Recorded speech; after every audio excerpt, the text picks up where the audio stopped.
Welcome back to the Joseph Graham Show. Today, I just wanted to kind of talk to you a little bit more. This week's been pretty heavy. Uh, at the time of this recording, Charlie Kirk was murdered in cold blood at an event. There was a lady on a train from Ukraine that got murdered. There's been a lot of negativity, a lot of name calling, a lot of humanity at its worst. And I wonder, as someone that falls in the middle, like if I look at my who I am, what I believe, I fall like a libertarian. I'm a social liberal. I'm a fiscal conservative. With the exception of abortion, I lean more conservative. I vote for both parties. I look for who the person is. So I'm just going to give you an idea of who I am, where I come from, my thoughts. But after this week, more and more, I'm being pushed. I'm being pushed more to the right because they're not the ones rioting. They're not the ones killing people, writing fascist on the thing. They're not the ones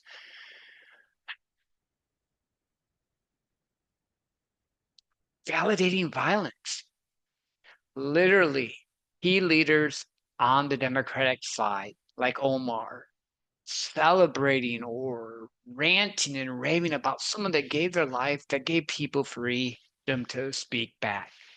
I can't tell you very many people on the left that allow other voices to be heard without yelling, screaming, picketing, crying, or bitching. Charlie Kirk did. He literally would go to college campuses, which lean more left, which is fine, and talk to kids. Now, did he do 1% times? Yes. Did he out debate them most of the time? Yeah, he knew his game, he knew his craft. Did he say stuff that maybe people weren't as happy about all the time? Sure, it's free speech. But he also offered kindness. I've seen also countless videos of him talking to people that weren't with his belief system, but yet offering compassion and love and interacting with them and giving them a voice and letting them speak as well.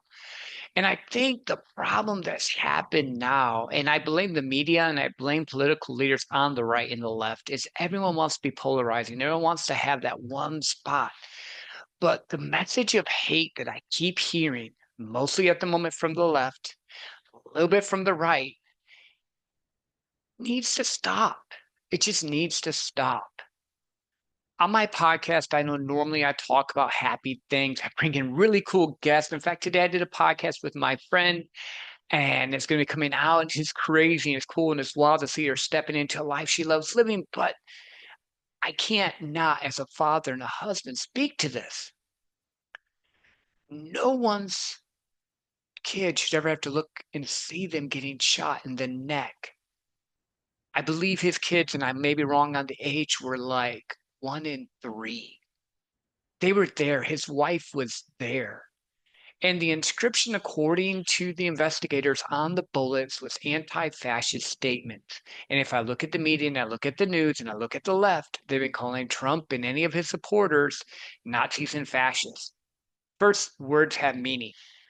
Fascism stops and silences people who speak against them. Charlie Kirk wasn't doing that. He was having an open mic discussion with people. Second, you may not like what Trump or the right is saying. It does not make them fascists or Nazis. You're just throwing words around that you have no clue or understanding. Or if you do, then you're responsible for the hate, the violence. If you look in the past few years, Trump had an assassination attempt on him. The Minnesota congresswoman and congressman were killed. By the way, they voted with Republicans. And that's right after that is when they got killed. So don't tell me it was a just crazy right wing person. Most of the school shooters are from the left. They have mental issues. The guy on the subway had a mental issue. So let's call it what it is. Anyone that murders someone, tries to assassinate someone or kill someone is messed up in the brain. If you can't agree with that, just don't even listen to me because you're a moron. You have no clue of what words really mean. Second, don't incite violence. And before you say what Trump did on January 6th, sure, he had a rally. That was dumb. The only people hurt in that rally were 3 people, and they were Trump supporters that were hurt. And secondly, if you really look at the videos, they opened it up and it was very peaceful. They didn't burn it down, they didn't destroy anything. Now, are there bad people on the right? Yes, there's bad people on the left too. So let me address this as well. I don't think the left are all communists trying to take you out, kill you, and control you socialist. But in the past 5 to 10 years, the violence has come from the left. And as someone in the middle that's been watching it, that I would literally be considered a JFK Democrat. Like, literally, that's where I fall most of the time. But enough is enough. No father should be killed in front of their kid. No person should be shot because they have a disagreement with you. They don't, you don't like what they say, so you take up arms. That's wrong. I don't care, right, left, middle, center, what that's wrong. What I see happening right now is an awakening that I don't think crazy people who do these acts understand. I did a post the other day, actually yesterday, on women say men don't share their emotions, don't share their voice. Well, we're sharing it now. If you get on TikTok, if you get on X, if you get on Facebook, Instagram, your flavor, I don't care. Men are literally saying, a lot of them like me, dude, I don't care about politics. Yeah, I vote, but I vote for who I think's the best person. Maybe they voted for Obama one time and Trump the other time because they're just trying to figure out what's best for their family. They're not ideologues on the right or the left. And they're like, but I do know this, as a good human being and as a moral man, that is never acceptable. And you're seeing a push and a shift in culture to the right, and the left keeps doubling down, and the Mia covers things up, like with, and I may say her name wrong, so I apologize, the Ukrainian girl, Irene, and I'm not great with pronunciation, getting stabbed. They suppressed it for 3 weeks because it didn't fit their narrative. If you switch the roles, honestly, it would have been on every paper, everywhere, and should be. If there was a mentally ill, because the person who did that was mentally ill, white guy that was in jail 14 times, and he on a train, a person that was like, say, maybe an African American descent would have been everywhere. Because it was flip flopped and the media has a bias, they suppressed it for 3 weeks. That's why this week you've seen two people assassinated and murdered on TV. And I said, because again, there's certain words on YouTube you can't say or they'll suppress the video. America, we need to do better. And this is not me saying the right's great. The right has its own issues, their own ideas. They need to quit being as judgmental. They need to open their arms more to certain groups that maybe they've alienated. They need to be willing to have open discussions. The problem is you just took out the one that was the most willing to do it. You had like Bill Maher, sorry, on the left. You had Charlie Kirk on the right. They even did a video together. I loved it. Like they both have different views, but they would talk, they would interact. That's what we should do. But I just see a bunch of emotion right now and a bunch of frustration. And not from my ideologue friends. I have really good friends on the left that really are staunch Democrats, rah rah, and have really good friends on the right that are really staunch Republicans, rah rah. Those ones I know they're going to go back and forth in the trip. They do it all the time. That's normal. But when you have middle of the road guys like me looking at this and going, this is shit. This should not happen. This is not America. We actually need to go back to the Reagan, Kip Gore type of politics where, yes, fight for your beliefs, talk about it, battle in the realm of ideas, but then go have a beer with the guy or a pizza or have dinner with them, get to know them because that's a human being. I love different ideas. You listen to this podcast, I'm guaranteeing you, I've had people of all walks, all races, sexual orientation. I don't care. I look at the human. I believe in the human being first and find out what is it that makes him tick. I love that. That's what my show is normally about. But I feel I have to address this today. And it's been a rough week. I'll admit, I've cried, I've raged, I've been mad. I pictured it being me. How would I feel if my kids had to go through with that and see that?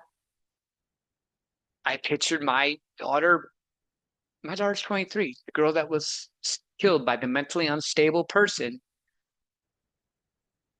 same age. and had done nothing. We need to do better. We need to hold those who do crazy things accountable. And I'm gonna say something here that you'll probably some of you won't like and some of you will like. Some of you are gonna say, yeah, yeah, yeah. Some won't. We need to hold them to the whole letter of the law. If you make a political assassination, I'm sorry, you're insane. Anyone that murders someone is insane. It doesn't mean that you should get a free pass and get to stay in jail forever. I in that one and the mentally ill guy that stabbed the girl and had been released 14 different times. No, we're done. We're done. I I can't. Everyone in life goes through bullshit. If you really knew what your neighbor went through, if you really knew the people you been with went through, if that you knew their stories and the trauma they went through and how they haven't responded,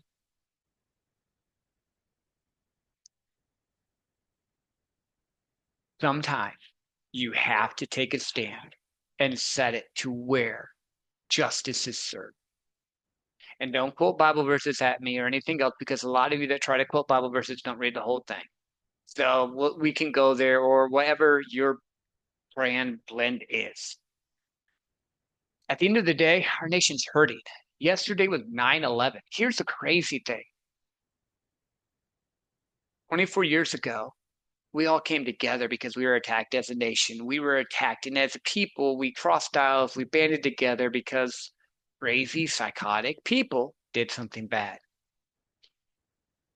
Yesterday, we had a crazy, psychotic person do something bad, and we didn't band together. We pointed fingers and we blamed an inanimate object, or we said, well, he said hurtful words so to one group or this group or that group, so it doesn't matter. No. America was built on a few different things. One, freedom of speech. You have the right to say what you want. Now, let me caveat this. Business have a right to fire you if you say something dumb. I saw the Carolina Panthers did that. I saw MSNBC did that. I saw other places did that. Universities, because people were happy and putting dumb content, which is the right, online, but there are consequences to it.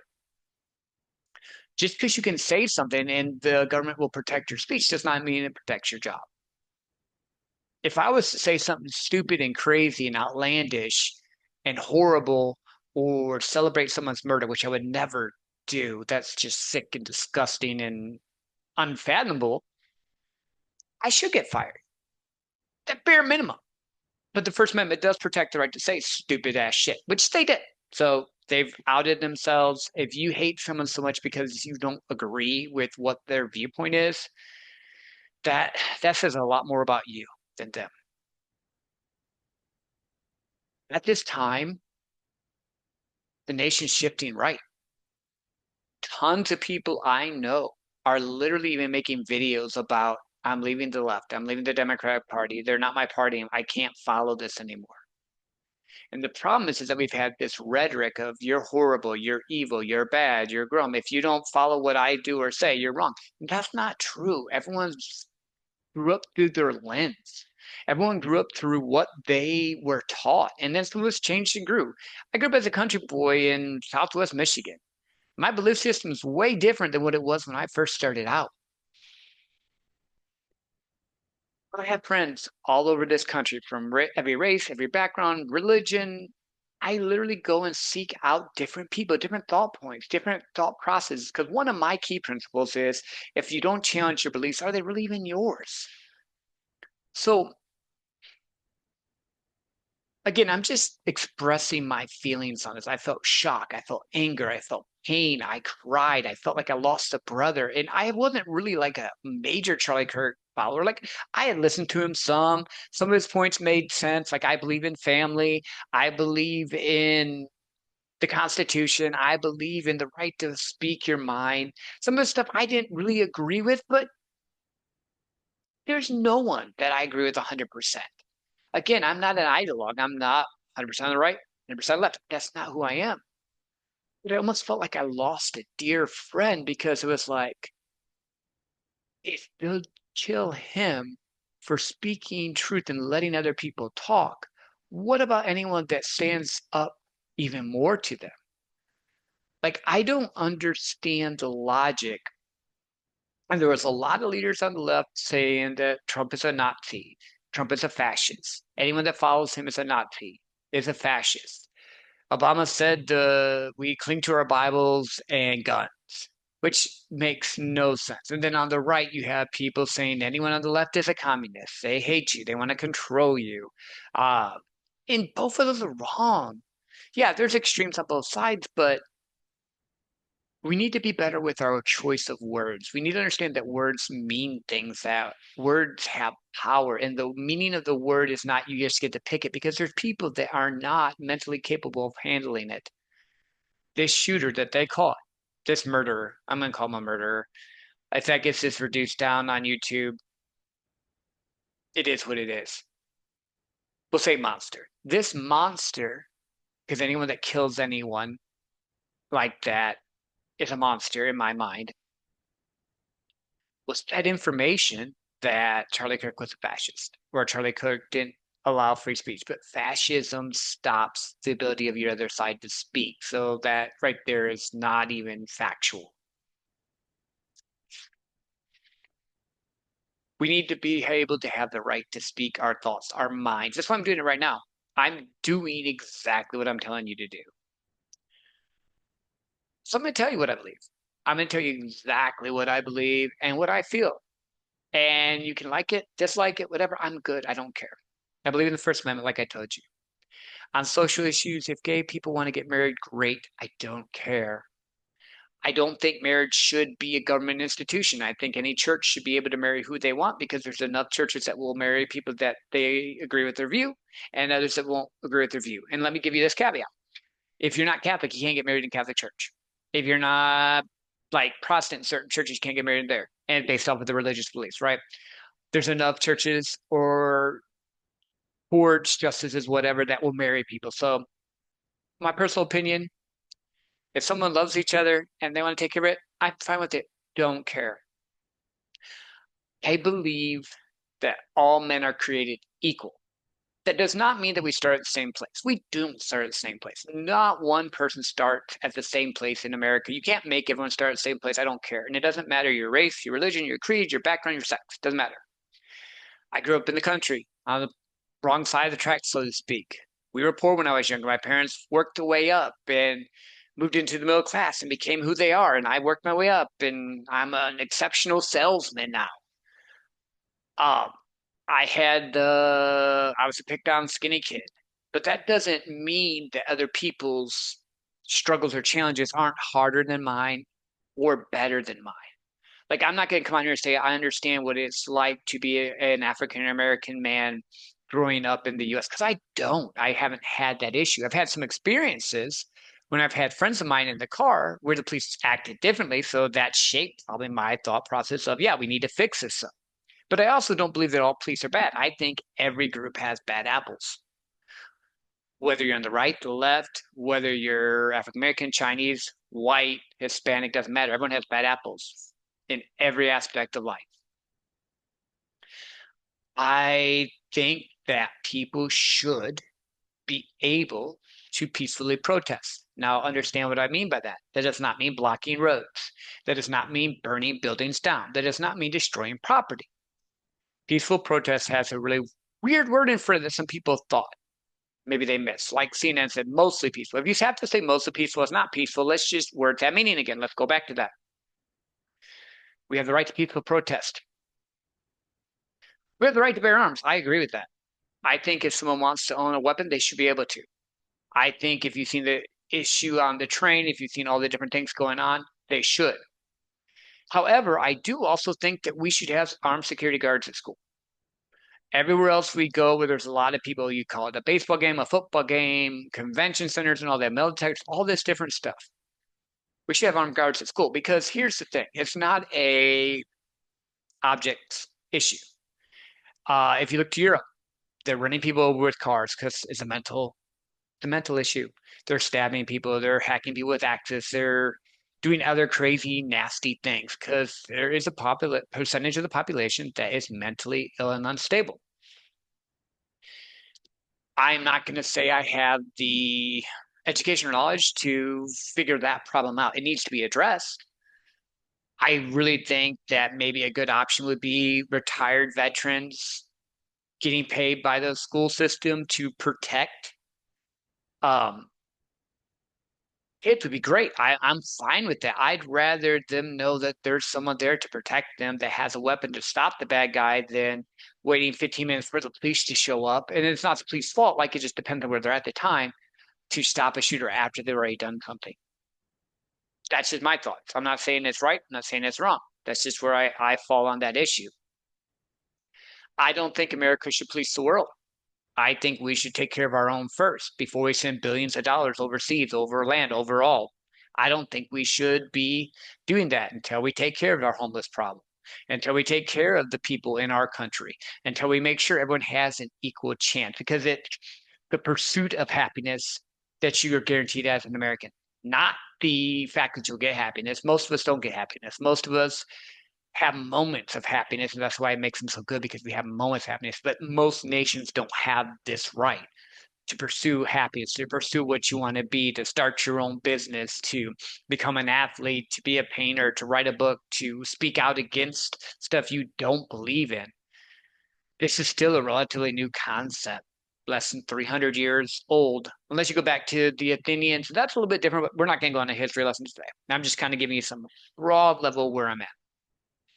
I don't think the government's the answer. I think the government should do, the federal government I'm talking about here, should do what it's supposed to do. Infrastructure, protection of the nation, making sure that we work together and everyone has an equal playing field. Equal playing field does not mean that everyone has the same amount of money or same amount of things, but they're all treated equally and fully under the law. Again, no one's going to start out at the same level. There are many, many people that start out way better than me, and many, many people that start out probably way worse than me. We all have the same ability to progress and grow and become who we need to be. If we're going to do social programs, which I'm okay with, um, make it on more on the state level. I think the people in California understand how to help their people, and the people in Montana understand how to help their people. Meaning that, sure, you want to send through our tax dollars to do that. I'm okay with that. I just want it to be more controlled at a local level, not a federal level, and federal mandates that don't make sense. I'm not for forcing vaccinations on people. I don't understand why there's no liability. And this was a Republican thing. So here you go. Told you I don't just flow one way. 1984, Reagan passed an act, I think it was 84 or 85, where pharmaceutical companies are not liable for vaccines. That's not, that's just an actual fact. Go look it up. I believe 1984 might be 1985. We have a court that actually pays for vaccine injuries. I think people should have a right to choose what they want to do with that. It's my body, my choice. On that, that's where I am. Now, you heard me say earlier on abortion, I lean more conservative. This is where I'm going to get both of you pissed off at me real quick. One, from a personal standpoint, I don't agree with abortion. I think it's wrong. I think there's two lives there, and I think it's murder from my personal standpoint. However, as a libertarian, I think the state should decide. So if California wants to have abortion and Texas doesn't, I'm fine with it. Let the people decide. That's what our democratic republic was established on. I believe in states' rights in the sense that all the states should be represented, not just the ones that have big cities. That's why it was set up how it was. I'm not going to go into that diatribe. I'm not going to convince either of you either way. Anyway, what you think, this is what I think. Um, I think both parties have used this too much, and I think all bills should be one page. And so that they can't just sneak stuff in and get paid on it. I think term limits should be a thing, not just for the president, but for Congress, for Senate. If you've been in Congress or the Senate or anything for over 20 years, you need to go. You're done. We don't need career politicians that are so far away from the people they have no understanding of what people are going through and dealing with. Republican and Democrat, I don't care. So that would mean like about 70% of the Senate and Congress probably would be gone. And I would be completely fine with it. I think that we need to look at our tax system and have a flat tax. Everyone pays the same. Unless you're below the poverty level, I would make that exception. That's fine. And have that situated. Everyone else pays the same. Maybe whether it's 15%, 20%, 22%, whatever that number is, but then it's locked in for 20 years until someone else can look at it again and evaluate it, and then the states have to ratify raising it. I believe in freedom of religion. You're like, well, wait a minute. You said that you're cool with gay marriage. Yeah, I am cool with gay marriage. But I believe everyone has the right to believe what they want or not believe what they want. Totally fine with it. I don't think anyone should be able to force a church to marry somebody they don't believe in. But I also don't think that they shouldn't be able to get married. I think that there's enough common ground within certain groups that you can, and then if in your city there's not, you can go to Justice of Peace and get married. And here's another thing that probably pisses a lot of people off, but it's my thoughts, my show, that's what I'm thinking about. I believe and feel that people shouldn't get a tax break for being married. Again, I just want flat tax. Set them out. Let's figure it out what it is. No tax deductions. This is for business. This is for individual. So guess what? That means Apple would pay 22,000 or 22%, sorry. Just like that would mean I would pay 22% and you would pay 22%. I'm making that number up. I'm not set on the number. Everyone pays the same. There's no deductions. We just eliminated all the little loopholes and craziness from both sides and all. And going back to Congress and going back to the Senate and the president, any of them. I believe while you're in office, you should be not allowed to invest at all. Meaning the investments you have before you're elected, great. You don't get to do anything with it. You don't get to get any gains from it. It goes into account and gets frozen until you're done in office.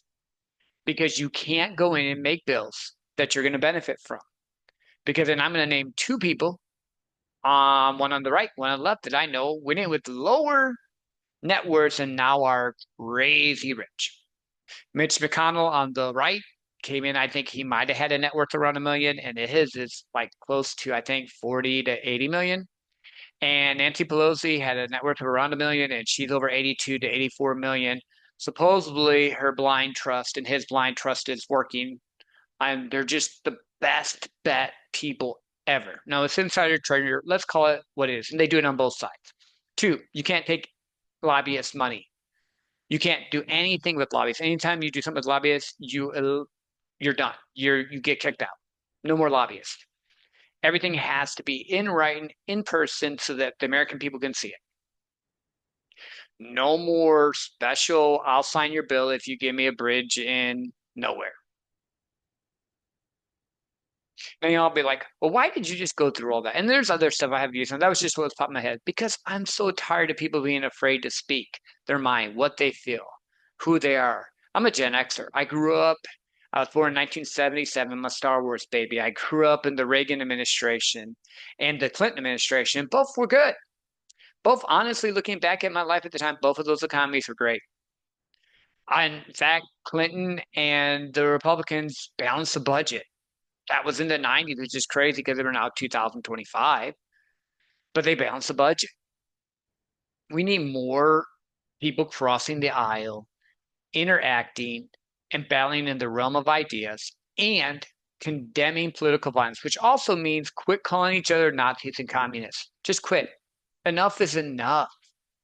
Neither one of you are Nazis and communists. Now, both of your parties probably have some fringe elements that fall into those categories, but the vast majority of those that support each and every one of you are not. And those of us in the middle, which is probably really about 40 to 60% of the nation that think like I do, that vote both ways, that pick person, not the party. We're tired of the bullshit. We're tired of you telling us we're wrong if we don't like what you say, or if I didn't put the right flag up, or if I didn't take my hat off, or I didn't do this or do that. No. America was founded on the principles that you could pursue the life you wanted to live, as long as you don't hurt other people. And I'm not talking about words because people are going to say things you don't like. There's no way to regulate that. And if we regulate that, we fall into a state that no one wants.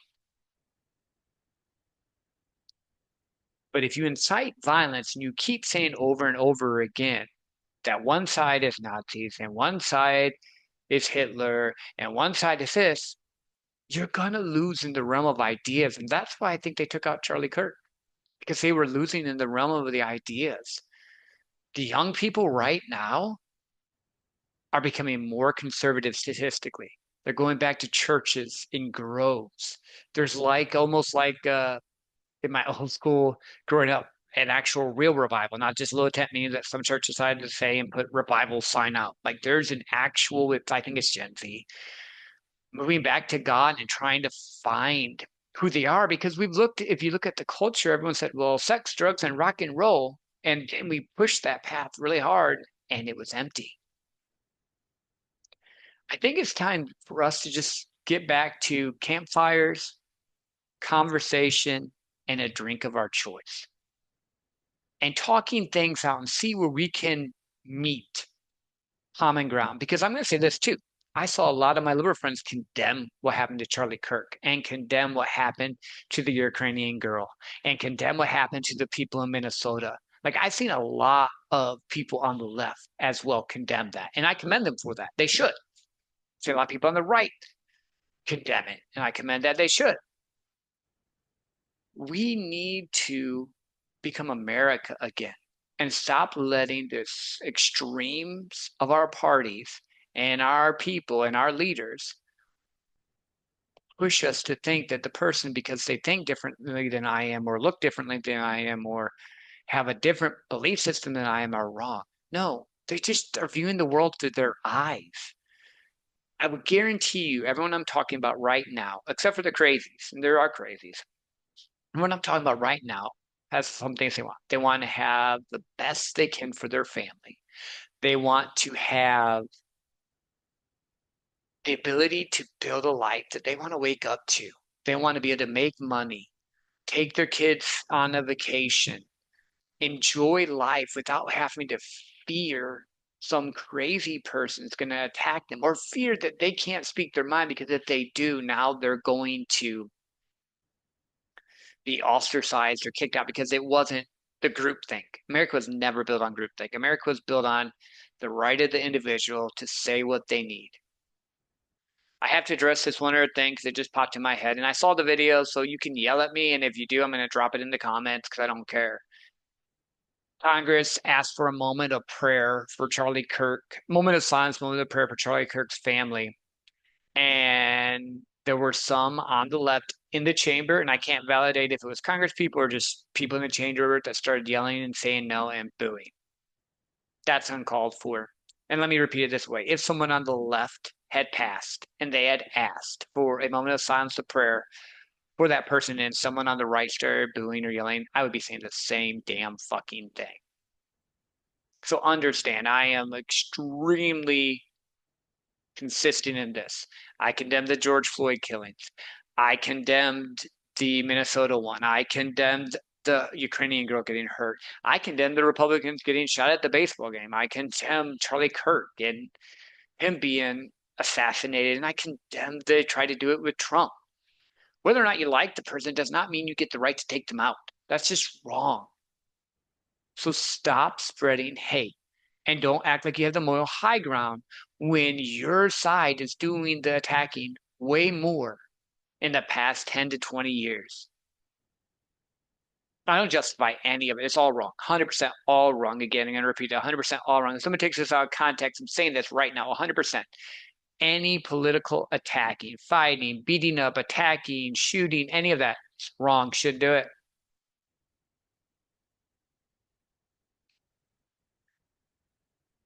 Right now, from my point of view, the political climate is shifting right.